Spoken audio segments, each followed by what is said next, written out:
Hello friends, welcome back to our YouTube channel VBA objective J K में आप सभी का एक बार फिर से स्वागत करते हैं। दोस्तों, आज के इस इम्पोर्टेंट वीडियो में लेकर आए हैं बिहार ITI एंट्रेंस एग्जाम 2024 के लिए प्रीवियस ईयर क्वेश्चन 2022 का।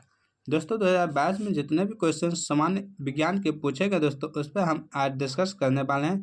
तो आप इस वीडियो के अंत तक जरूर से ज़रूर बने रहें। और अगर आप इससे पहले वाले वीडियो आप नहीं देखे हैं तो आप उस वीडियो को जाकर देख लीजिएगा। उसका लिंक हम इसी वीडियो के डिस्क्रिप्शन में दे देंगे। दोस्तों, हम इस चैनल पर Bihar ITI entrance exam, polytechnic entrance exam और पारा मेडिकल एंट्रेंस एग्ज़ाम तीनों का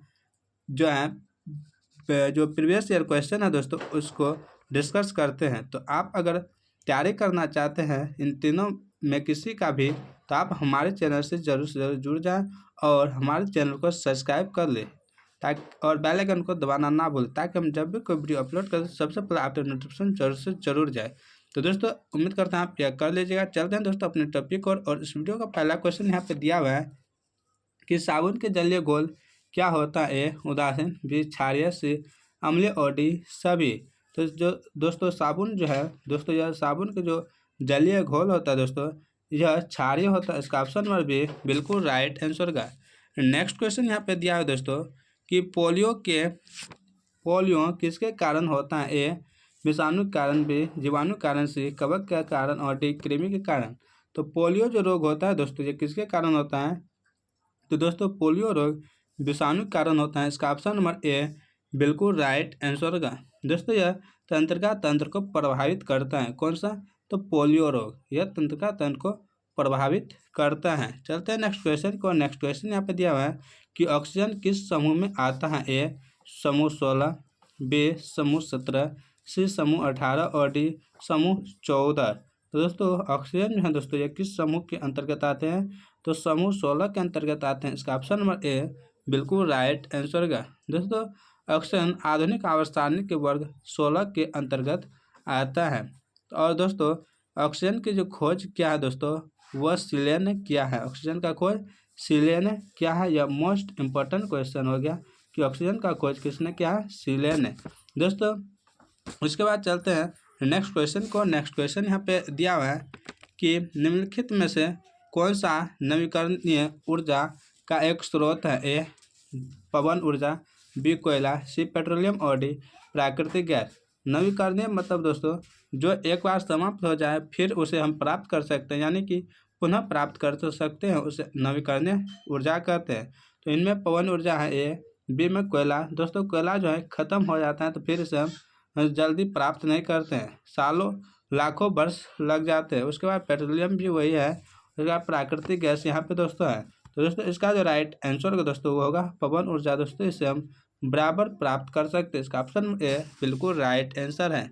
नेक्स्ट क्वेश्चन यहाँ पे दिया हुआ है कि सौर हवाएं बना होता है? ए इलेक्ट्रॉन तथा न्यूट्रॉन का, बी इलेक्ट्रॉन तथा प्रोटॉन का, सी प्रोटॉन तथा न्यूट्रॉन का और डी सभी का। तो सौर हवाएं जो है दोस्तों, सौर जो हवा है दोस्तों, ये किसका बना होता है?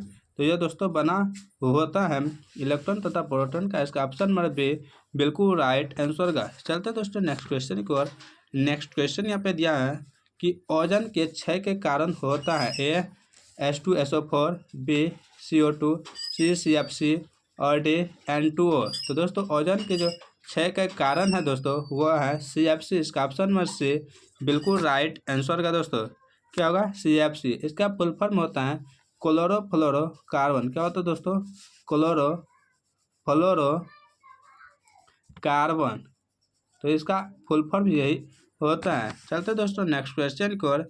नेक्स्ट क्वेश्चन यहाँ पे दिया हुआ है कि हाइड्रोजन के द्रव्यमान से ऑक्सीजन के द्रव्यमान का अनुपात हमेशा डैश होता है? 8:1, बी 2:1, सी 1:2 और डी 1:8। तो हाइड्रोजन के द्रव्यमान से जो ऑक्सीजन का द्रव्यमान का जो अनुपात होता है दोस्तों वो कितना होता है?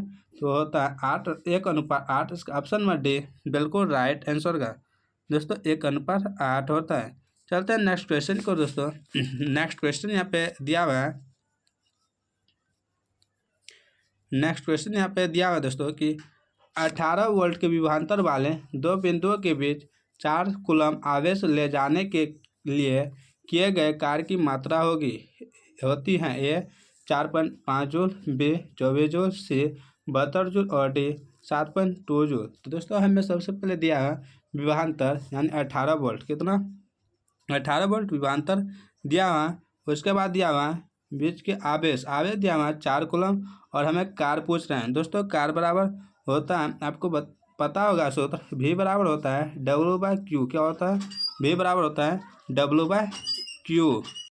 भी बराबर W/Q होता है। इस पर हम जब बैठाएंगे दोस्तों तो भी हमें दिया हुआ है 18, कितना 18 वोल्ट और बराबर क्यू W हमें निकालना है यानी कार निकालना है और बट्टे में 4 कूलम, कूलम हमें दिया हुआ है। दोस्तों जब इसे हम गुना करेंगे तो W बराबर हो जाएगा, कोना कोनी गुना हो जाता है, 18 चौके 72 हो जाता है, कितना 72। और इसके बाद होता है वोल्ट पर कूलम बराबर होता है जूल। इसका ऑप्शन नंबर जो 72 है वह सेम है, इसका ऑप्शन नंबर सी बिल्कुल राइट आंसर का, कितना 72 जूल। इसका ऑप्शन नंबर सी बिल्कुल राइट आंसर का। चलते हैं दोस्तों नेक्स्ट क्वेश्चन की ओर। नेक्स्ट क्वेश्चन यहाँ पे दिया हुआ है कि निम्नलिखित में कौन सा विकल्प उस लवण का उदाहरण है जिसके जलीय विलयन का पीएच 7 से कम होता है? A sodium chloride, B sodium bicarbonate, C ammonium chloride और डी सोडियम कार्बोनेट। तो 7 से कम किसका पीएच मान होता है दोस्तों इसमें? तो यह जो राइट आंसर का दोस्तों इसका वो होगा अमोनियम क्लोराइड। इसका ऑप्शन नंबर सी बिल्कुल राइट आंसर का। दोस्तों चलते हैं नेक्स्ट क्वेश्चन की ओर। नेक्स्ट क्वेश्चन यहाँ पे दिया हुआ है कि निम्नलिखित में से किस अभिक्रिया में ऑक्सीजन हवा में मुक्त होती है? ए प्रकाश संश्लेषण, बी वाष्पोत्सर्जन, सी श्वसन और डी मलत्याग। तो किस अभिक्रिया में ऑक्सीजन हवा में मुक्त होता है? किसमें? हवा में यानी वायुमंडल में मुक्त हो जाता है। तो कौन सी अभिक्रिया है? तो दोस्तों वो प्रकाश संश्लेषण। इसका ऑप्शन नंबर ए बिल्कुल राइट आंसर का। चलते हैं दोस्तों नेक्स्ट क्वेश्चन की ओर। नेक्स्ट क्वेश्चन यहाँ पे दिया है कि पौधे में लचीलेपन का कारण डैश उत्तक है? ए जाइलम, बी कोलेकाइमा, सी फोलियम और डी स्क्लेरे काइमा। तो दोस्तों पौधे में लचीलेपन का जो कारण है दोस्तों वो कौन सा उत्तक है? तो वो उत्तक है कोलेकाइमा। इसका ऑप्शन में भी बिल्कुल राइट आंसर का। दोस्तों उसके बाद यहाँ पे ए में दिया है जाइलम। दोस्तों जाइलम का काम है कि पौधे में जड़ से खनिज लवण और जल को उसके रसोई घर तक यानी पत्ती तक पहुंचाने का काम है, किसका? जाइलम का। उसके बाद आता है फोलियम। फोलियम है दोस्तों यह भोजन जो बनता है दोस्तों उसको जो है वो सब पेड़ के सभी भागों में पहुंचाने का काम करता है फोलियम भोजन को। इसके बाद चलते हैं नेक्स्ट क्वेश्चन की ओर। नेक्स्ट क्वेश्चन यहाँ पे दिया हुआ है कि जब तक किसी पिंड पर असंतुलित बल लागू किया जाता है तब तक इसकी डैश में नियंत्रण परिवर्तन होता रहता है? ए आकृति में, बी चाल में, सी द्रव्यमान में और डी भार में। क्वेश्चन फिर से एक बार पढ़ दे कि जब तक किसी पिंड पर असंतुलित बल यानी कि कोई पिंड है दोस्तों इस पर असंतुलित बल लग रहा है या कोई 5 किलो का बल क्या है पिंड है दोस्तों, इधर से कभी 5 की फोर्स से बल लग रहा है तो इधर कभी 7 की फोर्स से बल लगे, फिर इधर कभी 10 की फोर्स से बल लगे यानी असंतुलित बल इस पर लग रहा है। तब तक इसकी डैश में ऐसा कौन सा चीज़ है दोस्तों जिसमें परिवर्तन होते रहता है? तो और उसके बाद एक ही ऐसा है जो परिवर्तन होते हैं और उसके बाद सब अपरिवर्तित होती है। दोस्तों यह इसका जो राइट आंसर है वह चाल है। दोस्तों यह परिवर्तन होते रहता है। इसका ऑप्शन में भी बिल्कुल राइट आंसर का।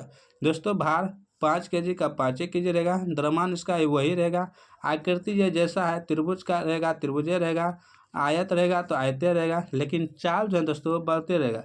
5 के स्पीड से धक लेंगे तो उतना जाएगा, 10 के धक लेंगे तो उतना जाएगा, जितना होता है दोस्तों स्पीड 10 के 5 से या 15 के या 7 से या 8 से तो स्पीड यानी चाल बदलते रहता है। चलते हैं नेक्स्ट क्वेश्चन की ओर। नेक्स्ट क्वेश्चन यहाँ पे दिया हुआ है कि आधुनिक आवर्त सारणी में कौन से समूह के तत्वों का बाहरी कोष पूर्ण होता है? ए 16वें, बी 15वें, सी 17वें और डी 18वें। तो आधुनिक आवर्त सारणी में कौन से समूह के तत्वों का बाहरी कोष पूर्ण होता है? दोस्तों पूर्ण होता है वह 18वें तत्व का। इसका ऑप्शन नंबर डी बिल्कुल राइट आंसर का। कौन सा दोस्तों? Option number D. दोस्तों इसका जो है अंतिम या 18वें तत्व का जो बाहरी कोष होता है दोस्तों वो पूर्ण होता है, या 8 होता है तो या 0 होता है, ये दोनों होता है, या पूर्ण होता है। चलते हैं दोस्तों नेक्स्ट क्वेश्चन की ओर। नेक्स्ट क्वेश्चन यहाँ पे दिया हुआ है कि किसी वस्तु पर कार्य करने वाले गुरुत्व बल को डैश के रूप में जाना जाता है। ए आवेग के, बी त्वरण, सी भार और डी द्रव्यमान। तो दोस्तों गुरुत्व बल को डैश के रूप में जाना जाता है, तो गुरुत्व बल को जो है वह भार के रूप में जाना जाता है। इसका ऑप्शन नंबर सी बिल्कुल राइट आंसर होगा। जी को दोस्तों भार कहते हैं, गुरुत्वीय भार। चलते हैं दोस्तों ने, जैसे कि दोस्तों F बराबर एम ए होता है ना, क्या होता है F बराबर एम ए, वही अगर गुरुत्वीय बल के लिए हो जाता है तो F बराबर हो जाता है एम जी। क्या होता है एम जी, यहाँ त्वरण की जगह जी यानी भार का यह प्रयोग हो गया। चलते हैं दोस्तों नेक्स्ट क्वेश्चन की ओर। नेक्स्ट क्वेश्चन यहाँ पे दिया हुआ है कि धातु ऑक्साइड और हाइड्रोजन का निर्माण करने के लिए निम्नलिखित में कौन सी धातु वाष्प के साथ अभिक्रिया करती है। ए कॉपर, बी लेड, सी सिल्वर और डी एल्युमिनियम। तो दोस्तों इसका जो राइट आंसर होगा दोस्तों वो होगा एल्युमिनियम। इसका ऑप्शन नंबर डी बिल्कुल राइट आंसर होगा। चलते हैं दोस्तों नेक्स्ट क्वेश्चन की ओर। नेक्स्ट क्वेश्चन यहाँ पे दिया हुआ है कि एक व्यक्ति 2 सेकंड में 1000 जूल का काम करता है। 2 सेकंड में 1000 जूल का काम करता है।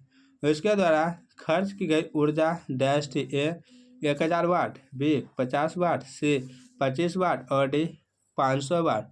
तो दोस्तों एक व्यक्ति है जो 2 सेकंड में 1000 जूल का काम करता है, तो उसके द्वारा खर्च किया गया ऊर्जा है दोस्तों वो कितना है, यही पूछ रहा है। यहाँ पे 4 ऑप्शन था, जिसमें ए में 1000 वाट, बी में है 50 वाट, सी में 25 वाट और डी में 500 वाट। तो दोस्तों इसका जो राइट आंसर है दोस्तों वो बना के आपको दिखा दें कि ऊर्जा बराबर होता है दोस्तों कार्य बटे समय। क्या होता है ऊर्जा बराबर दोस्तों होता है कार्य बटे समय।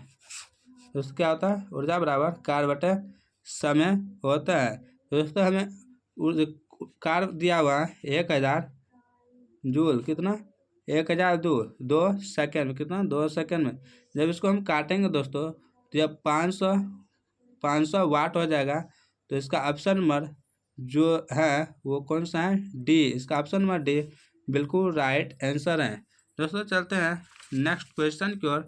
नेक्स्ट क्वेश्चन यहाँ पे दिया हुआ है कि कॉन्स्टेंटन डैश धातुओं को मिश्रित करके बनाया जाता है।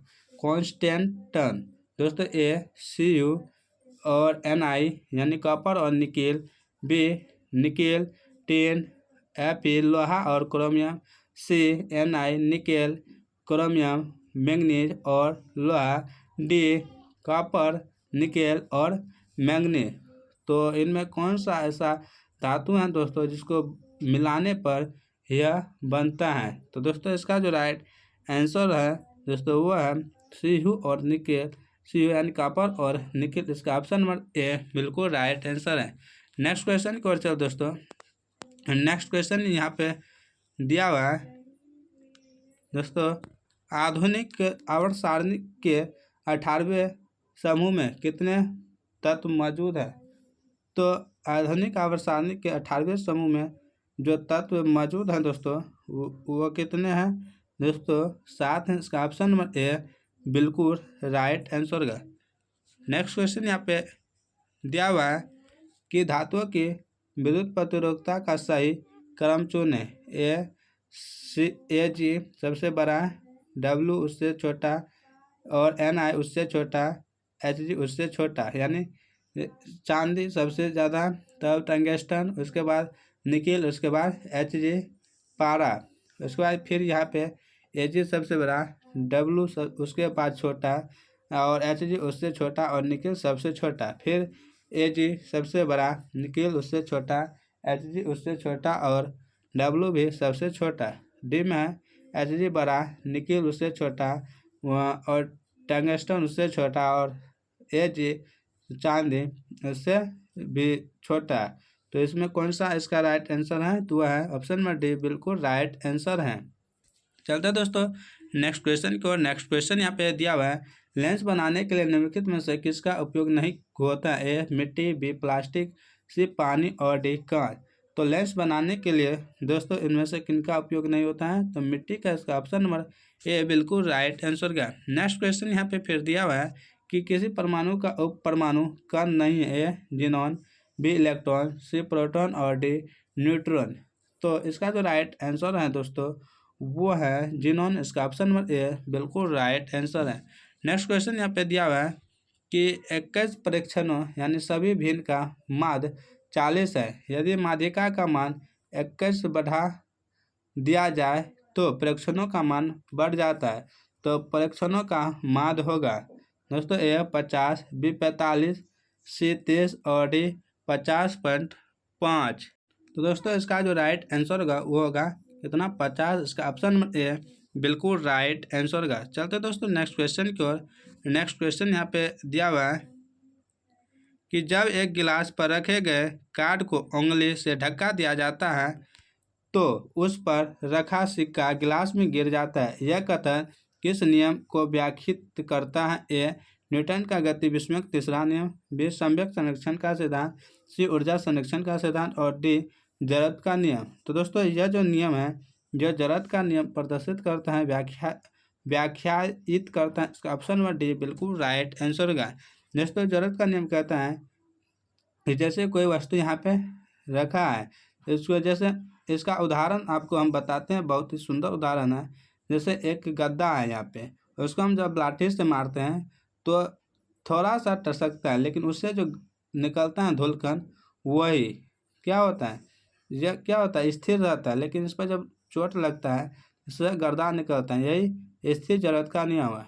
और जब कोई गाड़ी चलता रहता है उस पर बैठा जो सवार होता है दोस्तों, वह गाड़ी अचानक रुकने से आगे की ओर धक जाता है तो वह गति का जड़त्व हो जाता है। तो चलते हैं दोस्तों ने नेक्स्ट क्वेश्चन की ओर। नेक्स्ट क्वेश्चन यहाँ पे दिया हुआ है कि मनुष्यों में पाए जाने वाले प्लेसेंटा ऊतक द्वारा निम्न में से कौन सा काम किया जाता है? ए भ्रूण से अपशिष्टों को बाहर निकालना और भ्रूण को पोषण प्रदान करना, बी भ्रूण को पोषण प्रदान करना, सी भ्रूण से अपशिष्टों को बाहर निकालना और डी भ्रूण के सहायक के रूप में कार्य करना। तो इसका जो राइट आंसर दोस्तों होगा भ्रूण से अपशिष्टों को बाहर निकालना और भ्रूण को पोषण प्रदान करना। इसका ऑप्शन नंबर ए बिल्कुल राइट आंसर होगा। नेक्स्ट क्वेश्चन यहाँ पे दिया हुआ है कि 25 ग्राम में सल्फ्यूरिक अम्ल कितने मोल होते हैं? यहाँ पे चार ऑप्शन दिया है, ए 25, बी 255, सी 0.025 और डी 0.255। तो 25 ग्राम में सल्फ्यूरिक अम्ल जो होते हैं दोस्तों उसके कितने मोल होते हैं? तो वह जो दोस्तों होता है कितना होता है? तो वह होता है 0.255। इसका ऑप्शन नंबर डी बिल्कुल राइट आंसर का। दोस्तों कैसे होता है तो यह आपको बताते हैं। जैसा कि दोस्तों आपको पता है कि 58 ग्राम कितना 58 ग्राम H2SO4 में 1 मोल होता है। इतना बराबर कितना होता है? 1 मोल होता है दोस्तों। और 1 ग्राम H2SO4 बराबर होता है 1/98 मोल। कितना? 1/98 मोल। तो उसके बाद आता है कि 25 मोल ना 25 ग्राम का रहा है ना, 25 ग्राम H2SO4 का जब निकालेंगे दोस्तों 1/98 गुना 25 होगा कितना? 25। जब दोस्तों इसको काट कूट करेंगे जो हो जाएगा 0.255। तो इसका ऑप्शन नंबर डी बिल्कुल राइट आंसर है। दोस्तों आज का नेक्स्ट क्वेश्चन यहाँ पे दिया हुआ है, परमाणु क्रमांक 57 वाला तत्व संबंध रखता है? ए एफ ब्लॉक से, बी डी ब्लॉक से, सी पी ब्लॉक से और डी एस ब्लॉक से। तो दोस्तों यह जो संबंध रखता है दोस्तों ये किस ब्लॉक से रखता है? तो लेंथेसाइट जो होता है दोस्तों, यह 57 जो तत्व है ये इसे लेंथेसाइट नाम से जानते हैं दोस्तों। यह डी ब्लॉक एलिमेंट से संबंध रखता है। किससे? डी ब्लॉक से। इसका ऑप्शन नंबर बी बिल्कुल राइट आंसर होगा। क्या होगा? ऑप्शन नंबर बी बिल्कुल राइट आंसर। और दोस्तों आज की वीडियो यही समाप्त करते हैं और आज का वीडियो आपको कैसा लगा आप कमेंट कर ज़रूर से ज़रूर बताइएगा। दोस्तों इससे आगे के वीडियो हम कल लाएँगे, आगे का क्वेश्चन हम कर करेंगे, तो आप उस वीडियो में भी बने रहिएगा। जैसे कि आज के इस वीडियो में आप अंत तक बने रहें, इसके लिए तहे दिल से बहुत-बहुत धन्यवाद। तो मिलते हैं कल की वीडियो में फिर से, तब तक आप लोग स्वस्थ रहें, मस्त रहें, व्यस्त रहें, अपने लक्ष्य के पीछे भागते रहें। जय हिंद, जय भारत, वंदे मातरम।